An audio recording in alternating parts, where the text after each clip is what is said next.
안녕하세요. 알아두면 쓸만한 지식, 어디 가서 아는 척하기 좋은 이야기거리들을 소개해드리는 쓸만한 지식사전입니다. 러시아와 우크라이나 간 전쟁이 흑해로 무대를 넓히는 영향으로 세계 식료품 가격과 기름값이 다시 들썩이고 있습니다. 심각한 위기를 예고하는 전문가들도 있는데요. 자세한 내용 알아보겠습니다. 그리고 프로그램 끝부분에는 이건 몰랐네 코너가 이어집니다. 미국의 거라지 세일에선 누구나 물건을 팔 수 있다? 아니다. 한번 생각해 보셨다가 정답 맞춰보세요. 자, 시작합니다.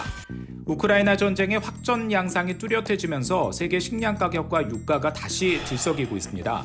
유럽 대륙 가운데 있는 바다 흑해가 주요 격전지로 떠오르고 있기 때문인데요. 우크라이나의 곡물 수출기를 열어줬던 흑해 곡물 협정이 러시아의 4차 연장 거부로 지난달 17일 자정 종료된 뒤에 흑해와 인근 항구에서는 충돌이 확대되고 있습니다. 러시아는 우크라이나 남부 오데사주의 항구 마을을 공격해 항만 시설과 곡물 창고를 파괴했고요. 곡물 수출 우회로로 쓰이는 다뉴브강 인근 시설도 연일 공습했습니다. 우크라이나는 이에 맞서 러시아 수도 모스크바와 크림반도에 무인 항공기 드론 공격을 잇따라 감행했습니다. 러시아는 앞서 민간 선박을 호위하던 자국 군함을 우크라이나 무인 보트 해상 드론이 공격했다고도 밝혔는데요. 4일 밤에는 우크라이나 해상 드론이 러시아 흑해 주요 수출항인 노브로시스크 내 러시아 해군 기지를 공격했고 러시아 군함에 큰 손상을 입혔습니다. 노보로시스크 항이 한때 폐쇄되면서 유조선과 수출입 선박들의 출항도 금지됐는데요. 노보로시스크는 러시아산 곡물 석유 수출 허브입니다. 러시아 해상 무역의 15에서 20%가 이곳을 통해 이루어집니다. 이렇게 주요 격전지로 떠오른 흑해에는 우크라이나산 농산물과 러시아산 곡물 원유 수출 항로는 물론 카자흐스탄산 원유가 유럽 아시아로 향하는 주요 백길이 있습니다. 이런 상황에서 최근 한때 미국 시카고 밀 선물 가격은 전날 종가보다 2.84% 급등한 부셀당 6.51달러를 기록했는데요. 국제 밀 가격은 지난해 흑해 곡물 협정이 종료된 이후 7.7달러까지 치솟았다가 최근 진정된 상태였습니다. 하지만 이달 들어 러시아가 우크라이나 남부 곡물 수출항을 공격해 곡물 약 4만 톤이 소실된 데 이어 이번엔 러시아 수출항이 공격당하면서 밀 가격은 다시 급등하고 있습니다. 국제 유가도 상승세를 타면서 에너지 조달 불안을 키우고 있습니다. 이달 2일 배럴당 79.49달러까지 밀려났던 미국 서부 텍사스산 원유는 4일 뉴욕 상업거래소에서 82.82달러에 마감했습니다. 더 큰 문제는요, 러시아산 물품을 수입하지 않는 나라들도 타격을 받는다는 점입니다. 카자흐스탄은 카스피안 파이프라인 컨소시엄 CPC를 통해 노브로시스크 항에서 물품을 수출하고 있는데요.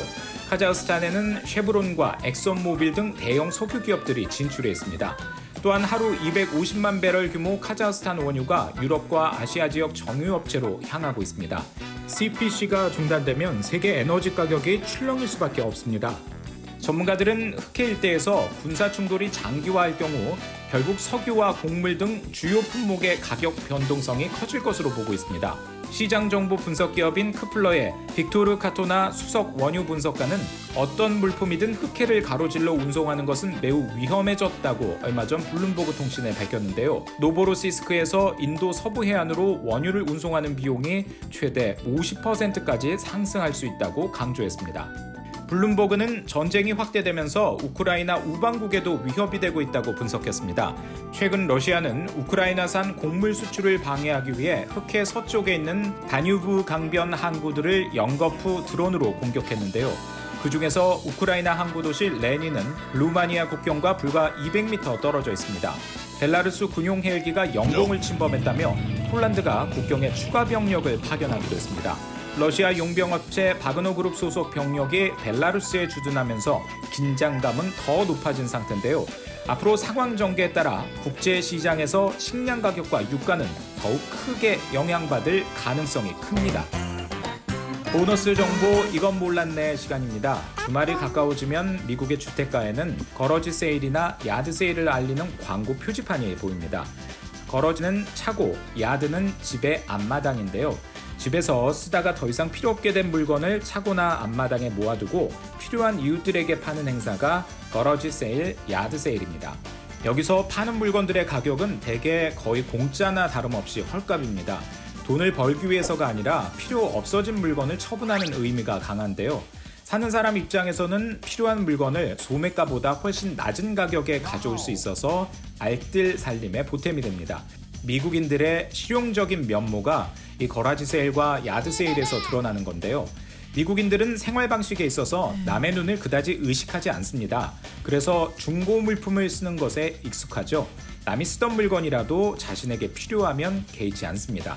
이처럼 거라지 세일과 야드 세일은 누구나 상인이 될 수 있는 색다른 미국 문화입니다. 하지만 지역에 따라 허가를 미리 받고 열어야 하는 곳도 있습니다. 여러분은 어떻게 생각하시나요? 미국 주택가에서 벌어지는 거라지 세일과 야드 세일, 한국에도 필요하다고 보시나요? 아래 댓글에 적어주세요.